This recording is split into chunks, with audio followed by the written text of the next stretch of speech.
Welcome to the Slop Farm. Enjoy the video. Start by choosing a clean slide layout designed for 2 columns. For a 16:9 slide, use 50% width or 67 inches for each side. Turn on View Grid Lines and Guides and set 0.2-inch spacing for consistent alignment.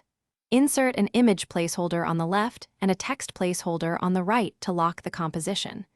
Use Insert Placeholder from the Slide Master to make reusable side-by-side slides. Keep margins even around the edges for balanced visuals. Click the left placeholder and insert your picture using Insert Picture from File. Resize the image to 3.5 inches height and maintain aspect ratio when cropping to avoid distortion. Click the right placeholder and paste or type your text, then set the text box width to 67 inches and use 24 pt font for headings.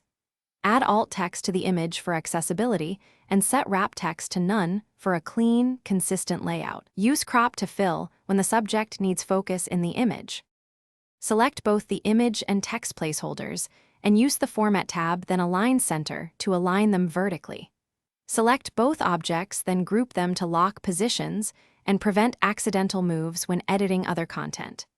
Use Ctrl+C and Ctrl+V to duplicate the grouped layout across slides quickly. For final output, export as PDF or export a PNG at 1920 x 1080 pixels for 16:9 slides to preserve layout. Save a master slide to reuse this side-by-side format across presentations. Thanks for watching. Consider subscribing if we helped you today.